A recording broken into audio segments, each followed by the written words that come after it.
प्रणाम प्यारे मित्रों।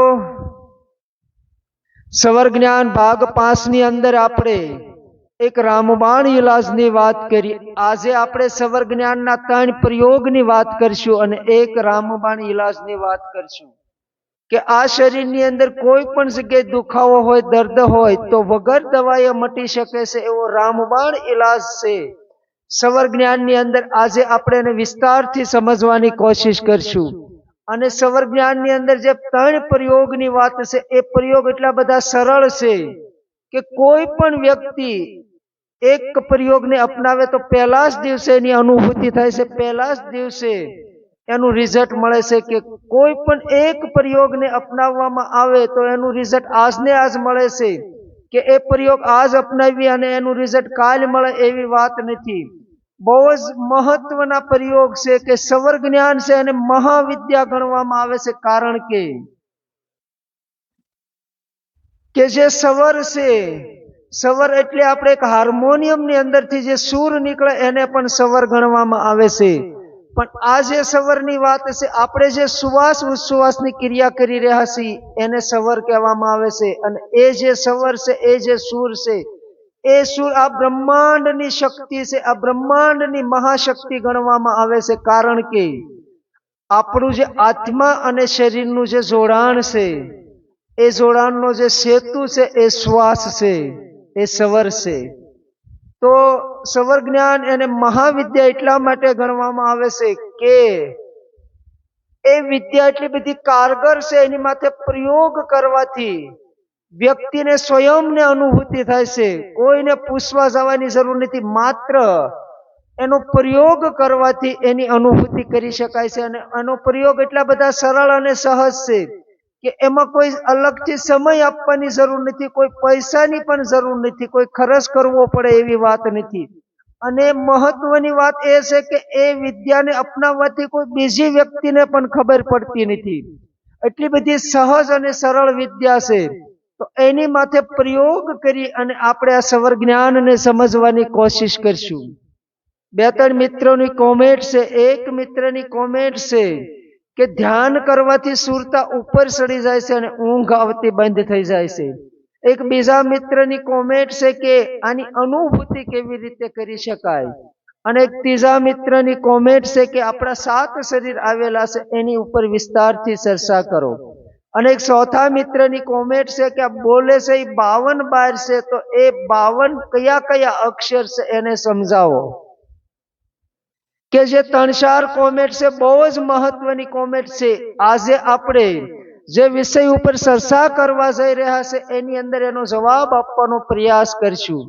બહુ જ મિત્રોની કોમેન્ટ આવી રહી છે। જે મિત્રો કોમેન્ટ કરી રહ્યા છે એમનો પણ હું ખૂબ ખૂબ આભાર માનું છું। કોમેન્ટ કરતા રહેજો, મને સમજાશે તો જરૂર જવાબ આપવાનો આપણે પ્રયાસ કરશું। મૂળ વાત હતી આપણી કે સવર જ્ઞાન એ મહાવિદ્યા છે અને સવર જ્ઞાનને મહાવિદ્યા એટલા માટે ગણવામાં આવે છે કારણ કે આપણા જીવનની કોઈ પણ સમસ્યા હોય, એ આર્થિક હોય, શારીરિક હોય, માનસિક હોય કે આધ્યાત્મિક હોય, કોઈ પણ સમસ્યાનું સમાધાન સવર જ્ઞાનની અંદર મળે છે અને સવર જ્ઞાન દ્વારા સમસ્યાનું સમાધાન કરી શકીએ છીએ।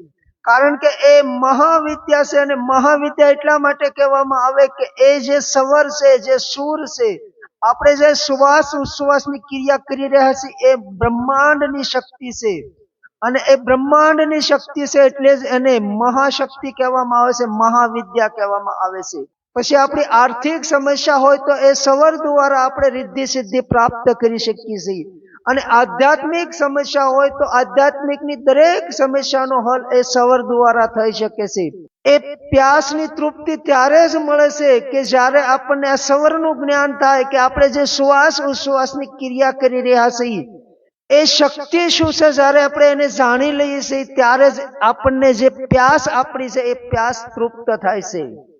એટલી બધી મહાન વિદ્યા ગણવામાં આવે છે। તો આજે આપણે એની ઉપર વિસ્તારથી ચર્ચા કરશું। કારણ કે જે લોકોને આર્થિક સમસ્યા છે, આર્થિક સમસ્યાની અંદર એનો ઉપયોગ કરવામાં આવે તો પહેલા જ દિવસે એનું રિઝલ્ટ મળે છે। કે શારીરિક સમસ્યા હોય અને શારીરિક સમસ્યાની અંદર એનો ઉપયોગ કરવામાં આવે એનું પણ રિઝલ્ટ પહેલા જ દિવસે મળે છે। માનસિક સમસ્યા હોય તો 3 મિનિટની અંદર એનું રિઝલ્ટ મળે છે એટલી બધી મહાન શક્તિ છે એ આપણી અંદર છે એ શક્તિ, અને એ શક્તિ આપણી સ્વયંની શક્તિ છે, પણ આપણે એનાથી અજાણ છીએ. એટલે જ તે સવર જ્ઞાનને મહાવિદ્યા ગણવામાં આવી, કારણ કે એ આપણા આત્માની આવાજ છે, એ આપણી મૂળ શક્તિ છે. એ આપણી મૂળ શક્તિનો આપણે ઉપયોગ કરવાનો છે. અને એટલી બધી સહજ અને સરળ વાત છે કે કોઈ પણ વ્યક્તિ એનો ઉપયોગ કરી શકે છે, સ્ત્રી હોય કે પુરુષ હોય. સહજ રીતે એનો ઉપયોગ આપણે કરી શકીએ છીએ અને કોઈ પણ વ્યક્તિને ખબર પણ પડતી નથી. પણ આપણી મૂળ સમસ્યા છે કે અનેક લોકો ને પ્યાસ છે, પણ આત્માની ખોજ કોઈ કરોડોમાં એકાદી વ્યક્તિ જ કરે છે. કારણ કે આપણા સ્થૂળ શરીરની અંદર શારીરિક કોઈ પણ તકલીફ હોય તો આપણે આ સ્થૂળ શરીરનો ઉપાય કરીએ છીએ, પણ આ સ્થૂળ શરીર જે છે એ સ્થૂળ શરીર જેની હિસાબથી ચેતન છે એને આપણે જાણતા નથી. કારણ કે આ સ્થૂળ શરીર માત્ર કામ નથી કરતું, આની અંદર મન, બુદ્ધિ અને અહંકાર કામ કરે છે. આની અંદર ચિત્ત અને ચેતના કામ કરે છે. આપણે એ લેવલે જાતા નથી, અને આપણે માત્ર સ્થૂળ શરીરની અંદર કોઈ પણ પીડા હોય તો એ પીડાને મટાડવાનો આપણે પ્રયાસ કરીએ છીએ, પણ એનાથી આગળ જે પ્રાણ છે એ પ્રાણની ગતિને આપણે જાણવાની કોશિશ નથી કરતા. કારણ કે આ જે બ્રહ્માંડની શક્તિ છે, જે બ્રહ્મ શક્તિ કહેવામાં આવે છે, બ્રહ્મની સાથેનું જે જોડાણ છે આ સ્થૂળ શરીરનું, એ સેતુ જેને ગણવામાં આવે છે એ પ્રાણ છે. પણ આપણે એનો ઉપયોગ નથી કરતા, અને આપણે બુદ્ધિના સ્તર માથે જીવીએ છીએ. એટલે આપણે સ્વયં પોતે બુદ્ધિશાળી છીએ એવું માનીએ છીએ, અને આપણે એનું રિઝલ્ટ પ્રાપ્ત કરી શકતા નથી. એનું રિઝલ્ટ પ્રાપ્ત કરવું હોય તો મનને સમજવું જરૂરી છે. અને આપણે આધ્યાત્મિક માર્ગની અંદર આપણે મન મારવાની વાત કરીએ છીએ, મન મારવાની વાત નથી. અને એની માથે આપણે એટલી બધી ગહેરાઈની અંદર વાતો સાંભળી અને આપણે મનથી પર બુદ્ધિથી જીવવાનો પ્રયાસ કરીએ છીએ. કારણ કે આપણે સમજી શકતા નથી કે મન શું છે. આપણે બુદ્ધિના લેવલ ઉપર જીવીએ છીએ કે એ શ્વાસનો એક પ્રયોગ છે કે જ્યારે આપણે આ શ્વાસને બહાર ફેંકી દઈએ, શ્વાસને બહાર છોડી દઈએ અને એને 3 વખત બહાર છોડવાની ટ્રાય કરવાની છે, અને પછી બહાર શ્વાસને લોક કરી દેવાનો છે. કે જ્યારે આપણે બહાર શ્વાસને લોક કરી દઈએ છીએ એને ઉડિયાન બંધ કહેવામાં આવે છે. કે જે નાભી છે એ નાભી અંદરની તરફ સંકોચાઈ જાય છે અને પેટની અંદરથી બધો જ શ્વાસ બહાર ફેંકાઈ જાય છે. ત્યારે આપણું મન છે એ નિર્વિચાર થઈ જાય છે. આપણા મનની અંદર કોઈ વિચાર નથી રહેતો, ત્યાં બુદ્ધિનું કામ પૂરું થઈ જાય છે. બુદ્ધિનું કામ પૂરું થઈ જાય છે તો આપણે જે ઉડિયાન બંધ કરીએ છીએ એ જે ઉડિયાન બંધ છે અને રોકી કોણ રાખે છે? આપણે એ જે મનનું સ્તર છે એને સમજવાની કોશિશ નથી કરતા. એ જે વાત છે બહુ જ મહત્વની વાત છે, એને જ્યારે આપણે નથી સમજતા એટલે આપણે એનું રિઝલ્ટ પ્રાપ્ત કરી શકતા નથી. અને આપણે એની આગળની યાત્રાથી શરૂઆત કરીએ છીએ કે આપણે જ્યાં ઊભા છીએ ત્યાંથી યાત્રા શરૂ કરવામાં આવે તો જ આ વાત સમજાય. કારણ કે જે સવર જ્ઞાન છે એનો જે પ્રયોગ છે એમાં કોઈ સમય આપવાની જરૂર નથી અલગથી. કારણ કે એ કોઈ આપણે માની લો કે ધ્યાન કરવું હોય, કોઈ સાધના કરવી હોય, ઉપાસના કરવી હોય તો એમાં સમય આપવો પડે છે. પણ સવર જ્ઞાન ઉપર કામ કરવું હોય તો કોઈ સમય આપવાની જરૂર નથી. એ સમયની સાથે જે કામ કરવાની વાત છે કે જે સવર જ્ઞાન છે, સવર જ્ઞાન ઉપર આપણે અલગથી કોઈ સમય આપવાની જરૂર નથી, અલગથી સમય આપવો પણ નથી પડતો. કે જ્યારે આપણે આધ્યાત્મિક યાત્રા કરીએ છીએ, ધ્યાન, સાધના, ભજન કરીએ છીએ એની અંદર તો અલગથી સમય પણ આપવો પડે છે. આપણે પૂજા પાઠ કરીએ છીએ, સત્સંગ સાંભળવા જઈએ છીએ, સત્સંગ કરીએ છીએ, એમાં પણ અલગથી સમય આપવો પડે છે. અને એ અલગથી સમય આપવો પડે છે એટલે જ આપણી એમાં હાર થાય છે. કે જ્યારે સવર જ્ઞાન એ મહાન વિદ્યા છે, એમાં અલગથી કોઈ સમય આપવાની જરૂર નથી. અને એની અંદર માત્ર 3 મિનિટ આપવામાં આવે તો આ દુનિયાની કોઈ સાધના કરવાની જરૂર પડતી નથી. એને જ્ઞાન યોગ કહેવામાં આવે છે. જ્ઞાન યોગ માત્ર 3 મિનિટની અંદર પ્રાપ્ત થઈ જાય છે. એ જે સાધના છે એ સાધના માત્ર 90 દિવસ કરવાની હોય છે, પણ 90 દિવસ એ સાધના કરી શકાતી નથી. 90 દિવસની અંદર આપણે અનેક વખત એને છોડી દઈએ છીએ. અને આપણું મન છે એટલું બધું ચાલાક છે, મન એવી તરકીબ ઊભી કરે છે, આપણા શરીરની અંદર એવો પ્રમાદ ઊભો થાય છે, આળસ ઊભી થાય છે કે આજ નહીં કાલ કરશું. એ જે લોકો સાધના કરી રહ્યા છે, જે લોકો ધ્યાન ભજન કરી રહ્યા છે, એ દરેકની એ અનુભૂતિ છે. એ જે કારણ છે, આપણે ભટકી જવાનું કારણ છે, એ કારણને આપણે પકડવાની કોશિશ નથી કરતા. એ કારણ જ્યારે આપણે પકડી લઈએ છીએ કે એક કારણ શું છે, કે આજે 90 દિવસનો અભ્યાસ કરવાનો છે, એ થાતો કેમ નથી, એમાં એવી કઈ શક્તિ કામ કરે છે કે એ આપણે 90 દિવસ એ પ્રયોગ નથી કરી શકતા.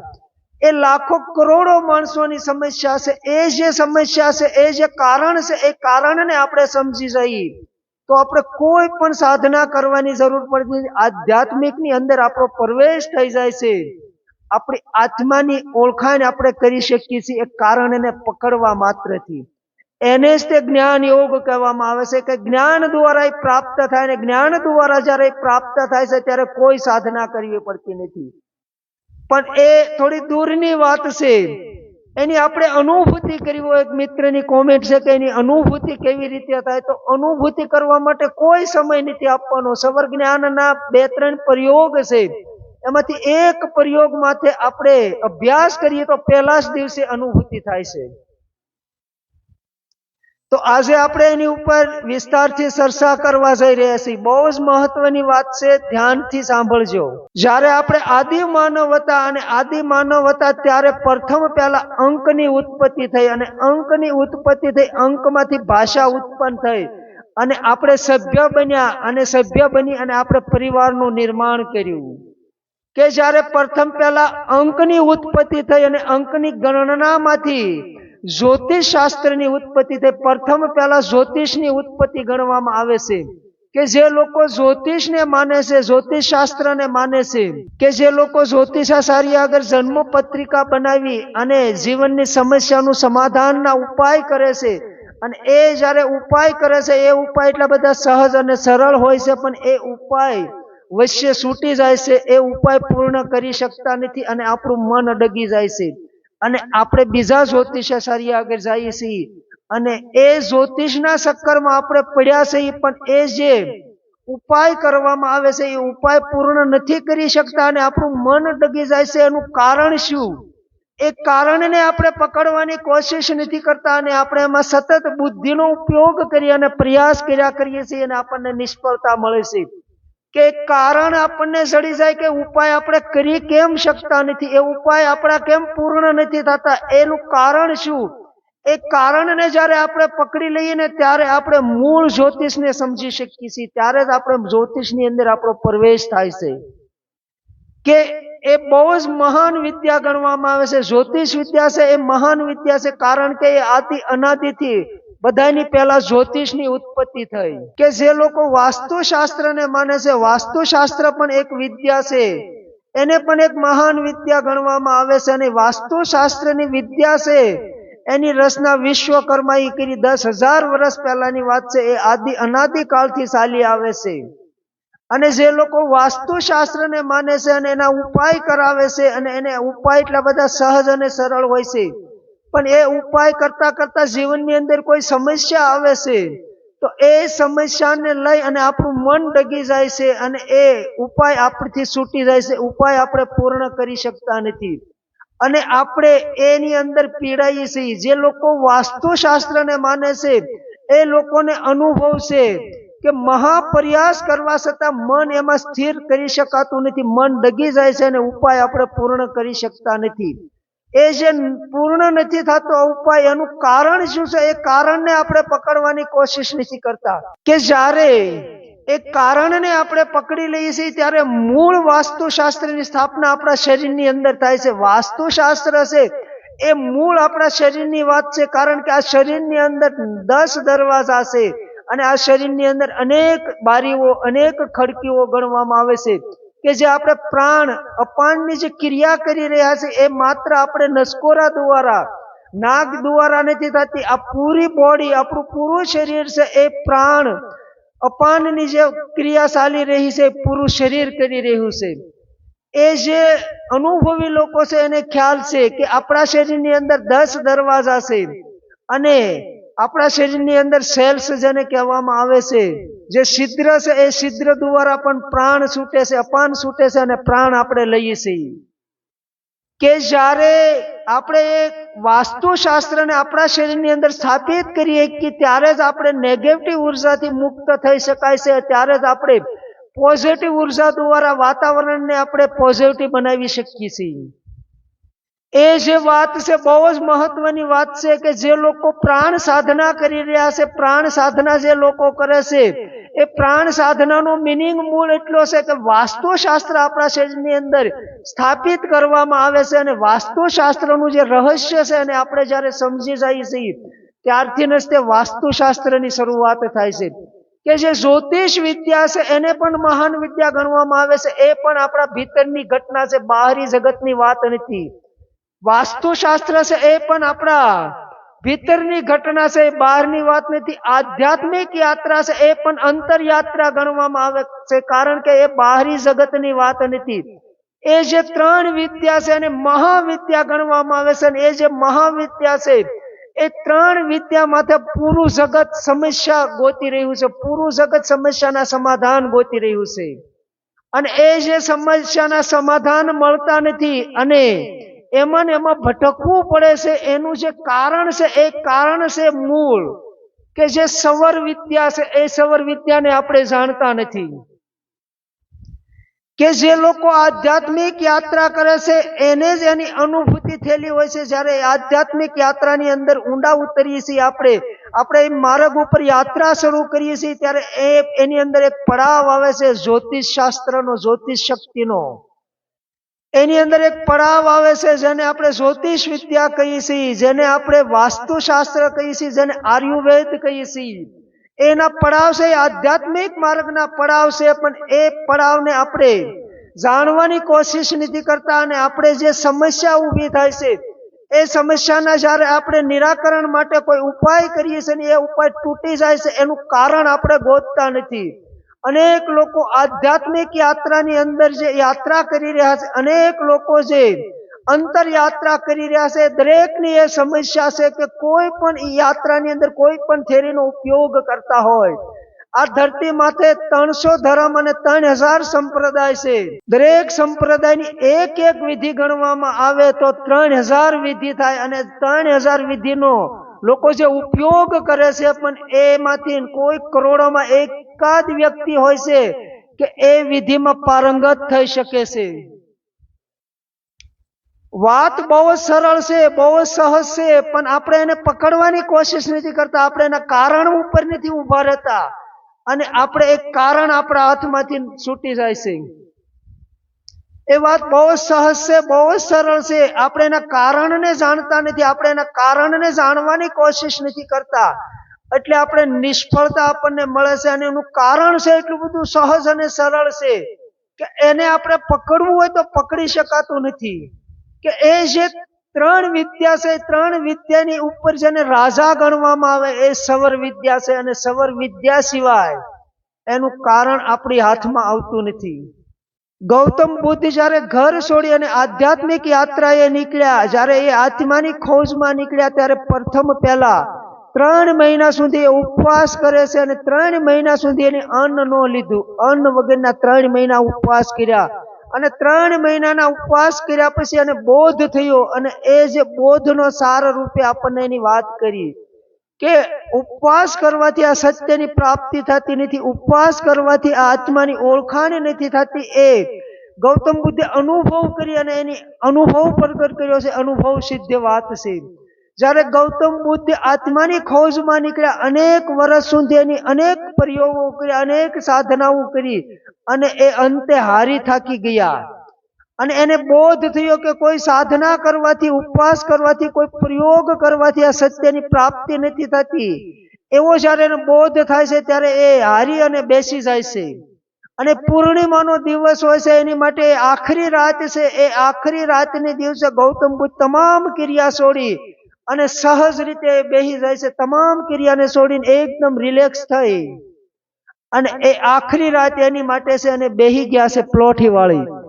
અને એ આખરી રાતને દિવસે ગૌતમ બુદ્ધની અંદર એ બુદ્ધત્વ પ્રાપ્ત થાય છે. ગૌતમ બુદ્ધને આત્મા સાક્ષાત્કાર થાય છે. આખરી રાતની દિવસે એને સત્યની પ્રાપ્તિ થાય છે. અને એ ગૌતમ બુદ્ધને જ્યારે સત્યની પ્રાપ્તિ થઈ ત્યાર પછી એની 50-60 વર્ષ સુધી આ ધરતી માથે વિહાર કર્યો અને વિહાર કરી અને આ જગતને સંદેશો આપ્યો, સત્યની વાત કરી અને આખરી સમયની અંદર એના જીવન દરમિયાન એની જે અનુભૂતિ કરી, એના જીવનનો જે સાર હતો, એ સાર જે છે એ એક જ વાક્યમાં એની બતાવવાની કોશિશ કરી આખરી સમયની અંદર, અને એની એ વાક્ય બતાવ્યું, અપદીપો ભવ. આપણે સંયમની અંદર જ એ શક્તિ પડેલી છે, એ શક્તિ ક્યાંય બહાર નથી. અપદીપો ભવ, આપણો અંદર જે દીપ છે એ આપણે પોતાને જ પ્રજ્વલિત કરવાનો છે. એ અનુભવ સિદ્ધ વાત છે. અનુભવ મહાપુરુષોએ એ અનુભૂતિ કરી અને પ્રમાણ સાથેની વાત કરી છે. પણ આપણે એ જાણવા છતાં આપણે જાણીએ છીએ કે આપણી અંદર શક્તિ પડેલી છે, પણ આપણે એનો ઉપયોગ નથી કરતા. ઉપયોગ નથી કરતા એનું જે કારણ છે એ બહુ જ મહત્વની વાત છે. કે જ્યારે સવર જ્ઞાન છે, એ સવર જ્ઞાન છે, સવર વિદ્યા છે, એ આપણી સ્વયંની વિદ્યા છે, એ આપણી સ્વયંની શક્તિ છે. અને એ સવર જ્ઞાન, પૂર્ણ જ્ઞાન શિવ સર્વોદયની અંદર આપેલું છે. શિવ સર્વોદય નામનો એક ગ્રંથ છે અને એ ગ્રંથ છે એની શરૂઆતની અંદર શિવ શક્તિનો સંવાદ છે કે માં ભગવતી, માં પાર્વતી ભગવાન શિવને પૂછે છે અને શિવ માં પાર્વતીજીને એનો જવાબ આપે છે અને એ શિવ સર્વોદયની રચના થઈ. આપણા સનાતન ધર્મનું કોઈ પણ ગ્રંથ હોય, એ ગ્રંથની શરૂઆતમાં શિવ શક્તિના સંવાદથી શરૂ થાય છે. કોઈ પણ ગ્રંથ હોય, માં ભગવતી, માં પાર્વતી અને ભગવાન શંકર ના સંવાદથી ગ્રંથની શરૂઆત થાય છે. કે કૈલાસ ધામની અંદર માં પાર્વતીજી અને ભગવાન શંકર રહેતા હોય કે ન રહેતા હોય, બહુ મહત્વની વાત નથી. જે જ્ઞાન આપણને આપવામાં આવ્યું છે, એ જ્ઞાન માથે આપણે એક નાનો એવો પ્રયોગ કરીએ તો એ અનુભૂતિ આપણી સ્વયંની બની જાય છે. કારણ કે શંકર ભગવાન શિવ સર્વોદયની અંદર કહે છે કે જે શિવ શક્તિ છે, એ શિવ શક્તિ સ્વયંની અંદર છે. અને એની અનુભૂતિ કરવી હોય તો આપણે સવર જ્ઞાનના પ્રયોગ દ્વારા થઈ શકે છે. સવર જ્ઞાનને જાણવું બહુ જ જરૂરી છે. કે કોઈ પણ ગ્રંથની જે શરૂઆત થાય છે એ શિવ શક્તિના સંવાદથી થાય છે. કે જ્યારે વિજ્ઞાન ભૈરવ તંત્ર ગ્રંથ છે, વિજ્ઞાન ભૈરવ તંત્રની અંદર શિવ શક્તિનો સંવાદ છે અને માં પાર્વતી ભગવાન શંકરને પૂછે છે કે આત્માનું કલ્યાણ કરવું હોય તો એ આત્માના કલ્યાણ માટેનો માર્ગ શું? અને ભગવાન શિવ માં પાર્વતીજીને 112 રીત બતાવે છે ધ્યાનની, અલગ અલગ પ્રકારે. અને એ અલગ અલગ પ્રકારની નીતિ 112 માંથી 109 રીત માત્ર એક જ વાત માથે કરી છે કે શ્વાસ ઉશ્વાસની વાત કરી છે. 109 રીત પણ અલગ અલગ રીતે સમજાવી છે. કારણ કે દરેક મનુષ્યની મનસ્થિતિ અલગ અલગ છે, દરેક મનુષ્યની પેટર્ન અલગ અલગ છે. કે કોઈ પણ એક થેરી અપનાવવામાં આવે તો દરેક મનુષ્યને એક થેરીથી એક જ્ઞાનની પ્રાપ્તિ નથી થતી. કે આપણી જે સ્વયંની પેટર્ન છે, આપણે સ્વયંની પેટર્ન આપણે નક્કી કરવાની છે કે આપણી પેટર્ન શું છે. અને એ પેટર્ન જ્યારે આપણે પકડી લઈએ છીએ ત્યારે જ આપણને આ સત્યની અનુભૂતિ થાય છે. કોઈની બતાવેલી પેટર્ન ઉપર આપણે ચાલીએ છીએ, કોઈની બતાવેલી પેટર્ન ઉપર આપણે યાત્રા કરીએ છીએ, ત્યારે અંતે પણ આપણે થાકી જઈએ છીએ. નાના મોટી અનુભૂતિ થાય છે અને એ અનુભૂતિના આધારે આપણે એની અંદર યાત્રા આપણી ચાલુ રહેશે, પણ આપણને તૃપ્તિ મળતી નથી, આપણે તૃપ્ત નથી થતા. તૃપ્ત નહીં થવાનું કારણ માત્ર એટલું જ છે કે આપણી સ્વયંની પેટર્ન એ આપણી પોતાની પેટર્ન છે. એટલે જ ગૌતમ બુદ્ધે કીધું અપદીપો ભવ. એનું આપણને જ્ઞાન છે કે જે લોકો આધ્યાત્મિક યાત્રા કરી રહ્યા છે અને જ્ઞાન છે, પણ એ બુદ્ધિથી જીવવાનો પ્રયાસ કરે છે. આ બુદ્ધિથી જીવવાથી આ વસ્તુ પ્રાપ્ત નથી થતી. કારણ કે આપણે મનને જાણવું પડશે અને મનને જાણવાથી જ તે કારણ જડે છે. મનને જાણ્યા પહેલા એનું કારણ આપણને મળતું નથી. કે જ્યારે વિજ્ઞાન ભૈરવ તંત્ર ગ્રંથની અંદર 112 રીત બતાવવામાં આવી છે અને એમાંથી એક રીત ગૌતમ બુદ્ધે પકડી અને ગૌતમ બુદ્ધે એની માથે વિસ્તારથી ચર્ચા કરી અને એને વિપશ્યના નામ આપ્યું. કે વિપશ્યનાનો અર્થ થાય છે કે આવતી જાતી જે શ્વાસ છે એ શ્વાસને જોવાની છે. એ શ્વાસને જોવા માત્રથી આ સત્યની પ્રાપ્તિ થઈ જાય છે. એમ ગૌતમ બુદ્ધના આ જીવનની અનુભૂતિની વાત છે. અને ગૌતમ બુદ્ધે જે એ વિપશ્યના થેરી છે, એ વિજ્ઞાન ભૈરવ તંત્રની એ થેરી છે. અને વિજ્ઞાન ભૈરવ તંત્ર એ અનાદિકાળથી એ ગ્રંથની ઉત્પત્તિ થઈ છે. પણ 2500 વર્ષ પહેલા ભગવાન બુદ્ધે એની માથે પ્રયોગ કર્યો અને વિપશ્યના થેરીને જાગૃત કરી. અને એ વિપશ્યના થેરીથી આ ધરતી માથે જેટલા લોકોની અનુભૂતિ થઈ છે, બીજા એકે પ્રયોગથી અનુભૂતિ નથી થઈ. એટલી બધી એક કારગર વિદ્યા ગણવામાં આવે છે. કારણ કે એ કારગર એટલા માટે છે કે એ સ્વયંની શક્તિ છે. એ સ્વયંની અંદર જે પ્રાણ અપાનની ક્રિયા ચાલી રહી છે એને જોવાની વાત છે. એ જે વિધિ છે એ પ્રાણ શરીરની વિધિ છે. કે જ્યારે આપણું આ સ્થૂળ શરીર છે, એ સ્થૂળ શરીર પછીનું પ્રાણ શરીર આવેલું છે. પ્રાણ શરીર પછીનું સૂક્ષ્મ શરીર છે. અને સૂક્ષ્મ શરીર પછી કારણ શરીર આવેલું છે. તો એ વિપશ્યના જે ધ્યાન થેરી છે, કે જે વિજ્ઞાન ભૈરવ તંત્રની અંદર 109 થેરીની અંદર જે રીત બતાવવામાં આવી છે, એ તમામ રીત પ્રાણ શરીરની રીત છે. કે આપણે જે શ્વાસ ઉશ્વાસની ક્રિયા કરી રહ્યા છે, એ ક્રિયા ઉપર ધ્યાન આપવાની વાત છે. પણ એ અલગ અલગ રીતથી આપણને બતાવવામાં આવી છે. કે જ્યારે આપણે વિપશ્યના ધ્યાન કરીએ છીએ, શ્વાસ માથે આપણે જ્યારે ધ્યાન આપવામાં આવે, શ્વાસ ઉપર આપણે ધ્યાન આપીએ છીએ, અને જ્યારે પ્રાણ શરીરની અંદર આપણને અનુભૂતિ થાય છે, ત્યારે આપણી ઊંઘ ઉડી જાય છે. કે જે આપણે ઊંઘની ક્રિયા છે, સ્થૂળ શરીરની ક્રિયા છે. કે આપણું સ્થૂળ શરીર સૂવે છે અને સ્થૂળ શરીર જાગે છે. એ સ્થૂળ શરીરની વાત છે. અને નરસિંહ મહેતાએ એની ઉપર વાત કરી કે જ્યારે જાગીને જોવતો જગત દીઠે નહીં, અને ઊંઘમાં અટપટા ભોગ ભાસે.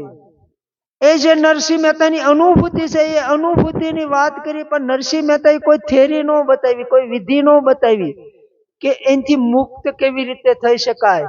કે આપણે સ્થૂળ શરીરની અંદર જાગીએ છીએ ત્યારે આપણને તો જગત દેખાય છે. નરસિંહ મહેતા એમ કહે છે કે હું જાગું ત્યારે જગત દેખાતો નથી, પણ ઊંઘમાં મને આ જગતના અટપટા ભોગ છે એ ભાસે છે. એ જે વાત છે નરસિંહ મહેતા છે, એ જ્યારે એનું વિશુદ્ધ ચક્ર, એનું જે 5મી અવસ્થા છે, એ 5મી અવસ્થાની જ્યારે એને અનુભૂતિ થઈ, જ્યારે સૂક્ષ્મ જગતની એને અનુભૂતિ થઈ, ત્યારે એની જાગૃતિની વાત કરી છે. પણ એની કોઈ થેરી ન બતાવી, ન્યાયની વાત પડી રહી. કે જ્યારે આપણે આધ્યાત્મિક યાત્રા કરીએ છીએ અને પ્રાણ શરીરની અંદર આપણી જાગૃતિ આવી જાય, ત્યારે આપણી ઊંઘ ઓછી થઈ જાય છે, ઊંઘ વહી જાય છે. અને જ્યારે આપણા સૂક્ષ્મ શરીરની અંદર આપણે જાગૃત થઈ, આપણા સૂક્ષ્મ શરીરની અંદર આપણી જાગૃતિ આવી જાય, ત્યારે આપણે ખાવાની જરૂર પડતી નથી, અન્નની જરૂર પડતી નથી. અને જ્યારે આપણે કારણ શરીરની અંદર જાગૃતિ આવી જાય, કારણ શરીરની અંદર હોશ આવી જાય, ત્યારે આપણે પાણીની જરૂર પડતી નથી, પ્યાસ મટી જાય છે. કે જે ઊંઘ, અન્ન અને પાણીની જરૂર નથી, અને અવધૂત અવસ્થા કહેવામાં આવે. અને આ ધરતી માથે અનેક મહાપુરુષ અવધૂત અવસ્થામાં જીવ્યા છે. અને અવધૂત અવસ્થાની અંદર બુદ્ધિ, ચિત્ત અને અહંકારનો ઉપયોગ થતો નથી. અને અવધૂત અવસ્થા એ વિક્ષિપ્ત અવસ્થા ગણવામાં આવે છે, પણ એ પરમ અવસ્થા છે. કે જે પાગલથી પરની અવસ્થા ગણવામાં આવે, પરમ અવસ્થા ગણવામાં આવે, પરમ આનંદની અંદર હોય છે. કારણ કે એનું બુદ્ધિ, ચિત્ત અને અહંકાર નથી, વિસર્જન એનું થઈ ગયું છે. એને કોઈ વસ્તુનું જ્ઞાન હોતું નથી, એની મસ્તીમાં હોય છે. અને એને કોઈ પણ વસ્તુ આપવામાં આવે અને એ સારે એ જોવે તો એનો ઉપયોગ કરે છે, નકર એનો ઉપયોગ પણ નથી કરી શકતા. કારણ કે એની અંદર બુદ્ધિ કામ કરતી નથી, અહંકાર નથી. કે જે અવધૂત અવસ્થામાં જે વ્યક્તિ જીવે છે, એ જ્યારે મહાકારણ શરીરની અંદર જાગૃત થાય છે, મહાકારણ શરીરની અંદર એનો પ્રવેશ થાય છે, ત્યારે એને અખંડ આનંદની પ્રાપ્તિ થાય છે, ત્યારે એને આત્મા સાક્ષાત્કાર થાય છે. કે જ્યારે આપણે સ્થૂળ શરીરની અંદર છીએ, અને સ્થૂળ શરીરની અંદર આપણે જ્યારે ઊભા છીએ, ત્યારે સ્થૂળ શરીરની અંદરથી યાત્રા શરૂ કરવામાં આવે, તો જ આપણને એની અનુભૂતિ થાય છે. આપણે 7 શરીરની વાતને સમજવાથી એની અનુભૂતિ થતી નથી. ફાયદો ત્યારે જ થાય છે કે આપણે સ્થૂળ શરીરની અંદરથી, અને આ સ્થૂળ શરીર અને આત્માનું જે જોડાણ છે, એ જોડાણનો જે સેતુ છે એ શ્વાસ છે. અને એ શ્વાસને આપણે જ્યારે સમજીએ, ત્યારે જ આપણે આ શરીરની બહારની યાત્રા કરી શકીએ છીએ, પ્રાણ શરીરની યાત્રા કરી શકીએ છીએ. તો એ યાત્રા કરવા માટે સવર જ્ઞાનનો પ્રયોગ કરવો જરૂરી છે. અને સવર જ્ઞાનના પ્રયોગ માથે જ્યારે આપણે અનુભૂતિ કરીએ ત્યારે જ આપણું સ્વયંનું જ્ઞાન બને છે. વાતું સાંભળવાથી કોઈ જાતની અનુભૂતિ થતી નથી. કે એક મિત્રની કોમેન્ટ છે કે બોલે એ 52 છે. બોલે એ 52 છે એ વાત બરાબર છે, આપણે સમજી ગયા કે બોલે 52 છે. અને એ જે 52 અક્ષર છે એ કયા કયા અક્ષર છે એની માટે અનેક વ્યક્તિ બુદ્ધિનો ઉપયોગ કરી અને કોઈ એને તત્વ ગણી અને 52 પૂરા કરે છે, કોઈ નક્ષત્ર રાશિ ગણી અને 52 પૂરા કરે છે, કોઈ એને 14 લોક અને પરમ લોક સુધીની જે યાત્રા છે એ લોકને ગણાવી અને 52 પૂરા કરે છે. અનેક પ્રકારે 52 પૂરા કરી અને 52 ની વાત કરે છે. એ વાત મૂળ એટલી સરળ છે, એટલી બધી સહજ છે કે ગંગા સતી પાનબાઈને કહે છે 52 રમાડવાની વાત કરે છે. એ વાત એટલી બધી સહજ અને સરળ છે. એ વાતને આપણે પકડવાની કોશિશ નથી કરતા, આપણે 52 ગણવાની મહેનતમાં પડ્યા છે. અને 52 જે લોકો ગણે છે એ અલગ અલગ પ્રકારે, હું મારી બુદ્ધિ પ્રમાણે 52 ગણી અને તમને બતાવું કે 52 ની વાત છે. એટલે જ આપણે એની અંદર ફસાણા છે કે જે સત્ય વાત છે એ એક જ વાત હોય. સત્ય વાત છે એ અનેક પ્રકારે નો હોય, એને સત્ય કહેવામાં આવે છે. કે જ્યારે રામા અવતારની અંદર એ પાણી 100 ડિગ્રીએ ભાપ થાય છે, તો આજે 100 ડિગ્રીએ ભાપ થાય એને સત્ય કહેવામાં આવે છે, એને સનાતન કહેવામાં આવે છે. કે જે થેરી છે એ અનેક પ્રકારની થેરી છે, કારણ કે એ જેટલી વ્યક્તિ અનુભૂતિ કરી છે એ અનુભૂતિ કરી અને એના જીવનનો જે સાર છે એ સાર રૂપે એની એ થેરી બનાવી છે અને એ થેરીની વાત કરે છે. એ થેરી છે એ દરેક માટે ઉપયોગી નથી, કે એ થેરી જેની માટે કામની છે એ જ થેરી એની માટે કામ કરે છે. એટલે લાખો પ્રકારની વિધિઓ બની છે,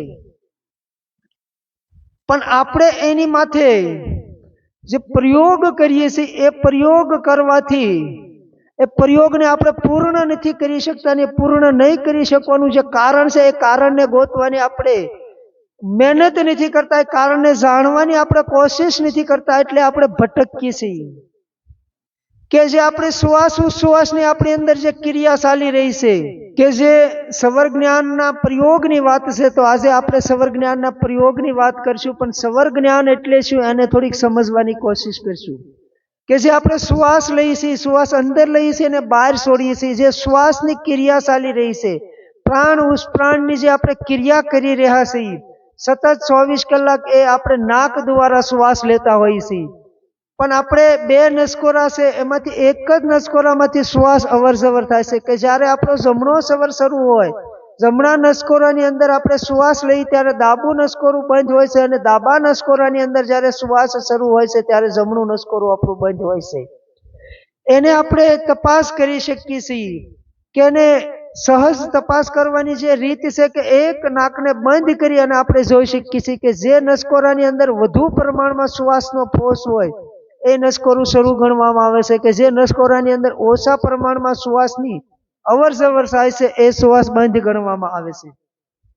અને એ આપણે જોઈ શકીએ છીએ. કે જે લોકોને અનુભૂતિ નથી એ તપાસ કરી શકે છે કે આપણા કયા નસકોરામાંથી શ્વાસ અવર જવર થાય છે. કે જ્યારે એની બીજી રીત છે, હાથને આ મુદ્રામાં રાખી અને શ્વાસ છોડવામાં આવે તો આપણને ખ્યાલ આવે જમણો સવર શરૂ હોય તો આપણા જમણા હાથે એ શ્વાસ સ્પર્શ કરે છે, અને ડાબો સવર શરૂ હોય તો ડાબા હાથે એ શ્વાસ સ્પર્શ થાય છે. એ ઉપરથી પણ ખબર પડે. એ એક ત્રીજી પણ એટલી બધી સહજ અને સરળ રીત છે. આગળના ભાગમાં આપણે ભાગ 2-3 ની અંદર પણ બતાવેલી છે. કાગળની પતલી પટ્ટી લેવાની છે અને પતલી પટ્ટી છે નાકની નીચે 2 રાખી અને શ્વાસને છોડવામાં આવે તો આપણને ખ્યાલ આવે કે કઈ પટ્ટી દબાય છે અને આપણે જાણી શકીએ છીએ કે આપણો કયો સવર શરૂ છે. એ જે 3 રીત છે એટલી બધી સહજ અને સરળ રીત છે. કોઈ પણ વ્યક્તિ એ 3 રીત દ્વારા 3 માંથી કોઈ પણ એક રીત દ્વારા જાણી શકે છે કે કયો સવર શરૂ છે. કે જ્યારે જમણો સવર શરૂ હોય અને સૂર્ય નાડી કહેવામાં આવે છે, અને ડાબો સવર શરૂ હોય અને ઈંડા નાડી કહેવામાં આવે છે. કે જમણા સવરને પિંગલા નાડી કીધી અને ડાબા સવરને ઈંડા નાડી કીધી. કે આપણે જે શ્વાસ ઉશ્વાસની ક્રિયા કરી રહ્યા છીએ એ સૂર્ય અને ચંદ્ર નાડી દ્વારા સતત આપણે 24 કલાક શ્વાસન ક્રિયા કરી રહ્યા છીએ. આપણી મુખ્ય 3 નાડી છે, ઈંગલા, પિંગલા અને સુષુપ્ના, કે આ શરીરની અંદર જે પ્રાણ અવન જવન કરી રહ્યો છે એ 3 નાડી દ્વારા થઈ રહ્યો છે. કે જ્યારે બે નસકોરામાંથી સમ સુવાસ થાય, એક જ સરખો સુવાસ જ્યારે આવે, એને આપણે જોવો હોય તો એને એક કાગળની પટ્ટી દ્વારા જ તે સહજ રીતે જોઈ શકાય છે. કે જે બે કાગળની પટ્ટી નાક નીચે રાખવાથી અને જ્યારે આપણે શ્વાસને છોડવામાં આવે તો બે કાગળની પટ્ટી એક સાથે બે નીચે આવે છે, એને સુષુપ્ના સવર કહેવામાં આવે છે. કે જ્યારે આપણો જમણો સવર શરૂ હોય, એ જમણો સવર જ્યારે બંધ થઈ અને ડાબા સવરની અંદર સેન્સ થાય છે, ત્યારે બે નસકોરા સમ થાય છે અને સુષુપ્ના સવર શરૂ થાય છે. એને સુષુપ્ના સવર શરૂ થયો કહેવામાં આવે છે. અને સુષુપ્ના સવરની અંદર માત્ર ધ્યાન જ કરવાનું હોય છે, ઈશ્વરનું સ્મરણ જ કરવાનું હોય છે, પરમાત્માનું સ્મરણ સિવાય એની અંદર કાંઈ કરવાનું નથી. અને એ માત્ર 24 કલાકની અંદર જ્યારે જ્યારે જમણો ડાબા સવરની અંદર સેન્સ થાય છે, ડાબો જમણામાં સેન્સ થાય, જમણો ડાબામાં સેન્સ થાય, ત્યારે એ 5-10 સેકન્ડથી લઈને 2-3 મિનિટ 4 મિનિટ સુધી સુષુપ્ના સવર શરૂ થાય છે. એ લગભગ તો દરેક વ્યક્તિને 5-10 સેકન્ડ પૂરતો થાય છે, પણ જે લોકો પ્રાણાયામનો અભ્યાસ કરે છે, યોગ અભ્યાસ કરે છે, એ લોકોને 2-3 મિનિટ સુધી એ સુષુપ્ના સવર શરૂ થાય છે અને એની અંદર કાંઈ કરવાનું નથી, શાંતિથી આંખ બંધ કરી અને બેસી જવાનું હોય છે. એ જે વાત છે એને આપણે સમજીએ છીએ પણ એનો આપણે પ્રયોગ કરતા નથી. લગભગ દરેક વ્યક્તિની સાથે જેની સાથે હું ચર્ચા કરું એમાં લગભગ 90% વ્યક્તિ જાણે છે કે ઈંગલા, પિંગલા અને સુષુપ્ના કોને કહેવાય. હવે એ કોને કહેવાય એનું જ્ઞાન છે, છતાં આપણે એની માથે પ્રયોગ નથી કરતા. આજે એ પ્રયોગની આપણે વાત કરીશું કે પ્રયોગ કરવાથી પહેલા જ દિવસે અનુભૂતિ થાય છે.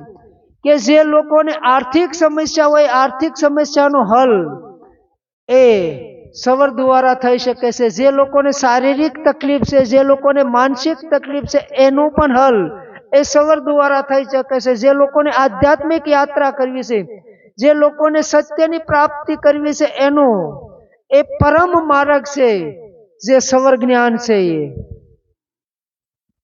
તો એ પ્રયોગની આપણે વાત કરીશું કે સવારમાં જ્યારે આપણે જાગીએ છીએ અને સવાર જ્યારે થાય છે ત્યારે આપણી ઊંઘ ઉડી જાય છે. કારણ કે સવાર થતા જે પ્રકાશ પ્રગટ થાય છે, પ્રકાશ આપણા આજ્ઞા ચક્રની ઉપર પડે છે અને આજ્ઞા ચક્ર ઉપર પડે એટલે આપણી ઊંઘ ઉડી જાય છે. જ્યારે આપણી ઊંઘ ઉડે છે ત્યારે આપણે પ્રથમ પહેલા આપણો કયો સવર શરૂ છે એને તપાસ કરવાની છે. અને જે સવર શરૂ હોય, માની લો કે જમણો મારો સવર શરૂ છે સવારમાં, તો જમણો સવર શરૂ હોય તો એ જમણા સવર દ્વારા ડાબો સવર બંધ કરી અને જમણા સવરથી શ્વાસને અંદર ખેંચી અને શ્વાસને રોકી અને પથારીમાંથી જમીન માથે જે આપણે પગ પ્રથમ મેકી છીએ, જમણો પગ મેકવાનો છે.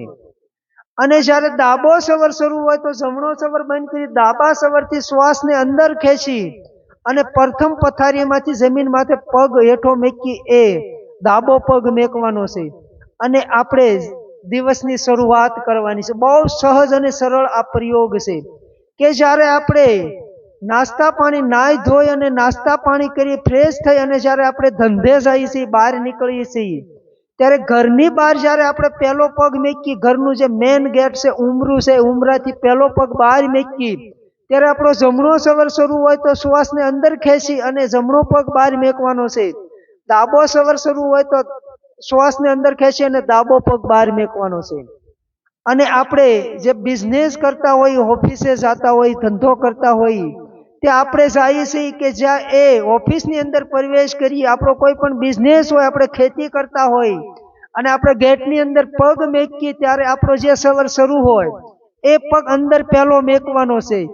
એ 3 રીતને પહેલા દિવસે ઉપયોગ કરવામાં આવે, પહેલા દિવસે એની માથે પ્રયોગ કરવામાં આવે તો પહેલા જ દિવસે તમે અનુભૂતિ કરી શકો છો કે આજ આપણા જીવનમાં શું ફેરફાર થયો, આપણા બિઝનેસમાં શું આપણને ફાયદો થયો.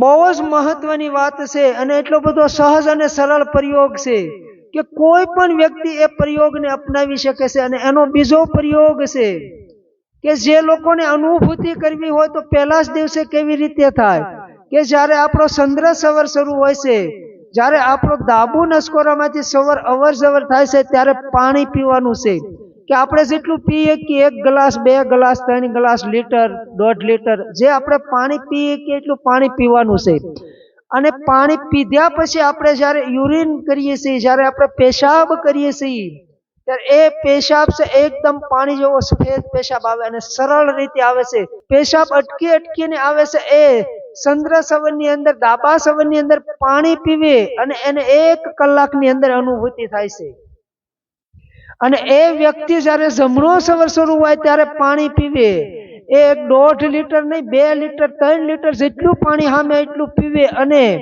એ જ્યારે યુરિન કરે છે એ પેશાબ કરે છે ત્યારે એ પેશાબ છે એ સફેદ નથી આવતો એનો પીળો કલર લાલ કલર અને એ પેશાબ છે એ અટકી અટકીને આવે છે કદાચ આપણે એવું માનીએ કે વધુ પાણી પીવાથી આપણી જે યુરિન ક્રિયા છે સહજ અને સરળ બની જાય છે તો એની માથે ડાબા સવરમાં પાણી પી અને પ્રયોગ કરવાનો છે અને જમણા સવરમાં પાણી પીને પ્રયોગ કરવાનો છે એ આપણી સ્વયંની અનુભૂતિ પહેલા જ દિવસે બની જાય છે પહેલા જ દિવસે આપણે જાણી શકીએ છીએ કે સત્ય શું છે કોઈને પૂછવાની જરૂર નથી બહુ જ મહત્વના પ્રયોગ છે અને એની માથે પ્રયોગ કરી અને જાણી શકાય છે કે જે લોકો આધ્યાત્મિક યાત્રા કરે છે એની માટેનો આજે આપણે પ્રયોગની વાત કરીશું ને એ પ્રયોગ બહુ નાનો એવો છે 3 મિનિટથી લઈને અને 5 મિનિટ સુધીનો કે જે લોકો ધ્યાન સાધના કરે છે ભજન કરે છે એ પ્રયોગનો ઉપયોગ કરે આ સવર જ્ઞાનના પ્રયોગનો તો પહેલા જ દિવસે એને અનુભૂતિ થાય છે એ પ્રયોગ એટલો બધો સહજ અને સરળ છે કે દરેક વ્યક્તિ સમજી શકે એવી વાત છે કે જે લોકો આધ્યાત્મિકની અંદર યાત્રા કરે એને જ્ઞાન છે કે આપણે જે શ્વાસ લઈ રહ્યા છીએ જે પ્રાણ લઈ રહ્યા છે એ 5 ભાગમાં કામ કરે છે અને 5 પ્રાણ કહેવામાં આવે છે આપણા શરીરની અંદર 5 પ્રાણ કામ કરે છે એમાંથી મુખ્ય 2 પ્રાણ છે અને 2 મુખ્ય પ્રાણ છે એમાં અપાન વાયુ એક ગણવામાં આવે છે જે નાભીથી નીચે કામ કરે છે અને જે નાભીથી ઉપર કામ કરે છે એને પ્રાણ વાયુ ગણવામાં આવે છે અને જ્યારે એ અપાન વાયુ જે નાભીથી નીચે કામ કરે છે એ અપાન વાયુને નીચે બેહારવાની વાત છે એ અપાન વાયુ જ્યારે મૂલાધારની અંદર સ્થિર થાય અને પ્રાણ વાયુ જ્યારે મૂલાધારને સ્પર્શ કરે અપાન અને પ્રાણનું જ્યારે મિલન થાય છે ત્યારે આપણી જે ગતિ સ્વયંની ગતિ છે એ ઉધર્વ ગતિની શરૂઆત થાય છે એ આધ્યાત્મિક યાત્રા કરે એને એનું જ્ઞાન છે તો આપણે જે પ્રયોગ કરવા જઈ રહ્યા છીએ કે આપણે જે શ્વાસ લઈએ છીએ એ શ્વાસનું કેન્દ્ર મેન ફેફસા ગણવામાં આવે છે એ જે ફેફસા સુધીનો આપણે જે શ્વાસ લઈએ છીએ એ 2 સેકન્ડનો શ્વાસ હોય છે કે આપણે અંદર શ્વાસ જે લોકો ફેફસા સુધી શ્વાસ લઈ રહ્યા છે એનો માત્ર શ્વાસ લેવાનો જે સમય છે એ 2 સેકન્ડ હોય છે અને શ્વાસ છોડવાનો જે સમય છે એ 2 સેકન્ડનો હોય છે પણ જે લોકો ફેફસાથી નીચે જે પેટ સુધી નાભી કેન્દ્ર સુધી જે લોકો શ્વાસ લેશે ગહેરો શ્વાસ લેશે એનો સમય 3 થી 4 સેકન્ડનો હોય છે શ્વાસ લેવાની ક્રિયા અને શ્વાસ છોડવાની ક્રિયા તો આપણે 1 મિનિટની અંદર સહજ શ્વાસ ગણવામાં આવે તો 15 થી 17 શ્વાસા લઈએ છીએ અને એ 15-17 શ્વાસાની ગણતરી કરવામાં આવે તો 24 કલાકની અંદર આપણે 21,700 શ્વાસ લઈએ છીએ તો એ જે શ્વાસ લેવાની રીત છે એને આપણે 3 રીત અપનાવવાની છે શ્વાસ લેવાની છે રીત તો એને કઈ રીતે લેવાનું છે માત્ર એને સમજવાનું છે શ્વાસ દરેક વ્યક્તિ લેશે અને છોડે છે પણ એની અંદર 3 રીતને અપનાવવાની છે અને 3 રીતને અપનાવવાથી 3 મિનિટની અંદર એની અનુભૂતિ થાય છે કે જ્યારે આપણે પ્રાણવાયુ લઈએ છીએ જે શ્વાસને લઈએ છીએ એ શ્વાસને લાંબો લેવાનો છે લાંબો મતલબ કે નાભી કેન્દ્રથી નીચે સુધી શ્વાસને લઈ જવાનો છે અને લાંબો કહેવામાં આવે છે એ શ્વાસ લેવાનો છે એ ટૂંકો નથી લેવાનો લાંબો એને કહેવામાં આવે છે કે આપણે જે શ્વાસ લઈએ છીએ એ 8-10 સેકન્ડ એનો સમય હોવો જોઈએ કે શ્વાસ જ્યારે આપણો નાભીની નીચે સુધી જાય ત્યાં સુધીમાં 8-10 સેકન્ડ એનો સમય લાગે અને એને છોડતા પણ 8-10 સેકન્ડનો સમય લાગે એને લાંબો સવર કહેવામાં આવે છે લાંબો શ્વાસ કહેવામાં આવે છે અને ગહેરો શ્વાસ એને કહેવામાં આવે છે કે નાભીથી નીચે જેને આપણે શ્વાસ લઈ જવામાં આવે ને ગહેરો કહેવામાં આવે છે અને ત્રીજી રીત છે એ સહજ રીતે લેવાનો છે શ્વાસમાં અવાજ નથી કરવાનો કે જે આપણે ગહેરો શ્વાસ લઈએ છીએ સ્પીડથી લઈએ તો કેવી રીતે લઈ શકાય એ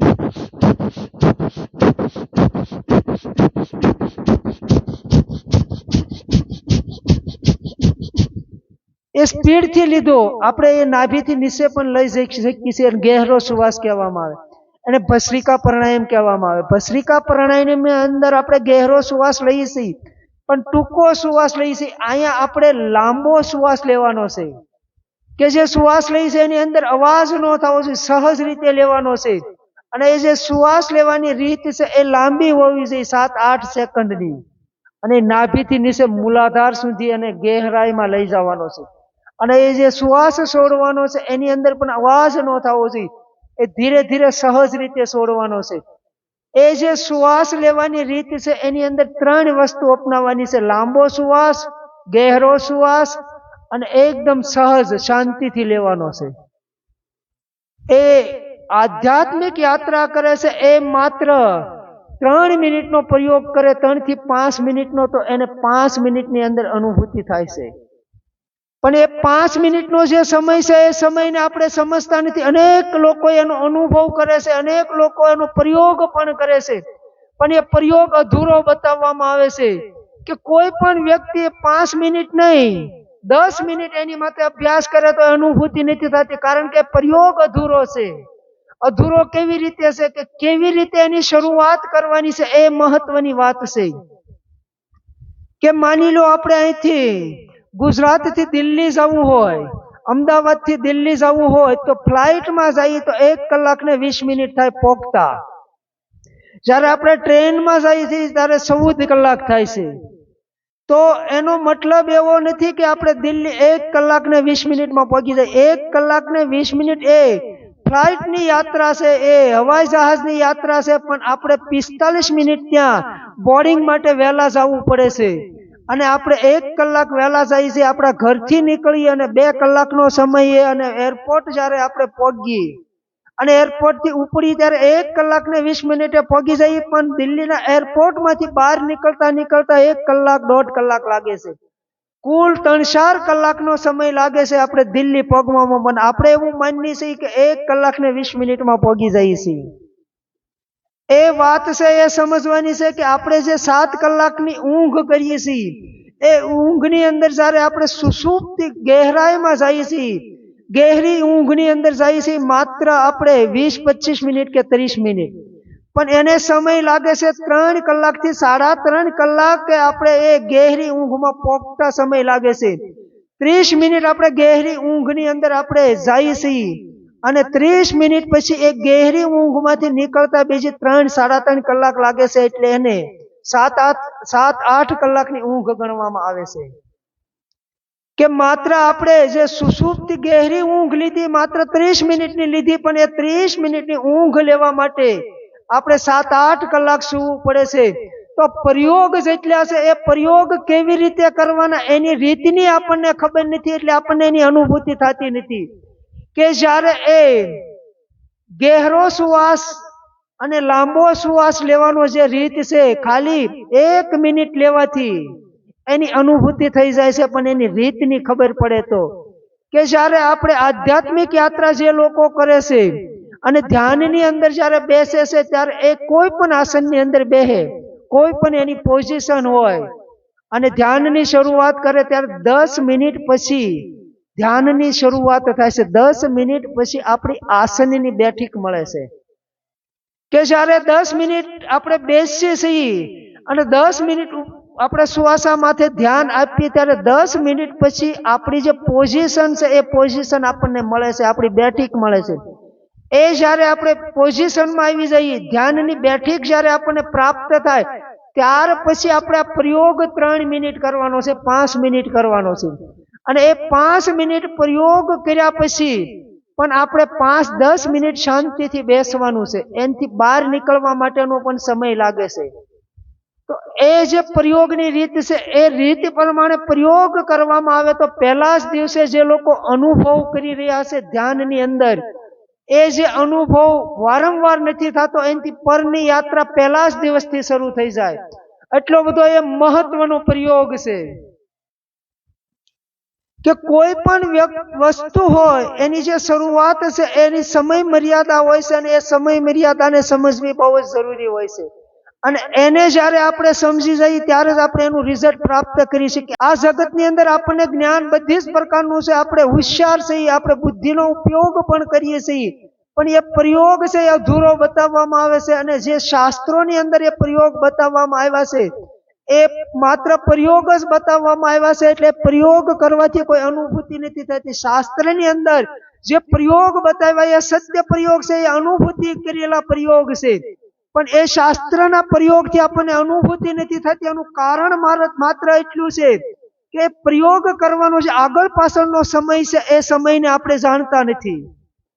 એ જ્યારે રીત આપણે શીખી જઈએ છીએ ત્યારે આપણે બહારી જગતમાં ભટકવાનું બંધ થઈ જાય. આપણે કોઈની જરૂર નથી કે પ્રયોગને આપણે સમજી જઈએ, આગળ પાછળના સમયને જ્યારે સમજી જઈએ અને પ્રયોગ કરીએ ત્યારે આપણે સ્વયં એની અંદર આપણી જાગૃતિ આવી જાય છે અને સ્વયં આપણને એનો માર્ગ મળે છે. કે સવર જ્ઞાનના 3 પ્રયોગની આપણે વાત કરી, અને એ 3 પ્રયોગ એટલા બધા સહજ અને સરળ છે, એને આપણે સમજવાની કોશિશ કરી. આજે આપણે એ જે બ્રાહ્મણ ઇલાજની વાત કરવાની છે એની આજે આપણે ચર્ચા કરશું. અને એ પ્રયોગ બહુ જ મહત્વનો છે કે જ્યારે આપણું સ્થૂળ શરીરની અંદર કોઈ પણ જગ્યાએ દર્દ હોય તો એ દર્દ થવાનું કારણ શું છે, એ કારણને આપણે સમજીએ તો એનો ઉપચાર આપણે સહજ અને સરળ રીતે કરી શકીએ છીએ. કે આપણા શરીરની અંદર માની લો મારો ડાબો હાથ દુખે છે, તો ડાબો હાથ દુખવાનું જે કારણ છે એ કારણ એટલું જ છે કે આ ડાબા હાથની અંદર જે આપણે ઓક્સિજન પ્રાણ લઈએ છીએ એ પ્રાણ આ ડાબા હાથને મળતો નથી. આ ડાબા હાથની અંદર એ પ્રાણ નહીં પોગવાના કારણે ડાબા હાથની અંદર દુખાવો થાય છે. જમણા હાથની અંદર દુખાવો હોય તો જમણા હાથની અંદર એ પ્રાણ વાયુ નહીં પોગવાથી જમણા હાથની અંદર દુખાવો થાય છે. એ ડોક્ટર પણ બતાવે છે, આપણને પણ જ્ઞાન છે કે શરીરના કોઈ પણ ભાગની અંદર જે દુખાવો થાય છે કે જ્યારે આપણને એસિડિટી ગેસની તકલીફ હોય ત્યારે શરીરની અંદર અલગ અલગ પ્રકારે અલગ અલગ જગ્યાએ દુખાવા થાય છે. એ જે દુખાવાના કારણ છે એ માત્ર કારણ એટલું જ છે કે અહીંયા પ્રાણવાયુ પહોંચતો નથી અને એના કારણથી દુખાવો થાય છે. તો આજે આપણે જે પ્રયોગ કરવા જઈ રહ્યા છે એ પ્રાણવાયુનો પ્રયોગ કરવાનો છે, એ સવર જ્ઞાનનો પ્રયોગ છે. અને એ પ્રયોગ કરવાથી એમાંથી વગર દવાએ મુક્ત થઈ શકાય છે. કે જ્યારે આપણે સવારમાં જાગીએ છીએ અને સવારમાં જાગી અને આપણે જે પ્રયોગ કરી રહ્યા છીએ એ પ્રયોગ કર્યા પહેલા જ્યારે આપણો કયો સવર શરૂ છે એ જોવાનો છે. માની લો મારો જમણો સવર શરૂ હોય તો ડાબો સવર બંધ કરી અને જમણા સવરથી શ્વાસને ખેંચી અંદર પૂરો ભરી દેવાનો છે. પૂરો ભરી અને 2 નસકોરાને બંધ કરી અને શ્વાસને અંદર રોકી દેવાનો છે. જ્યારે 2 નસકોરાને બંધ કરી અને ગરદનને નીચે ઝુકાવી અને શ્વાસને અંદર રોકી રાખવાનો છે.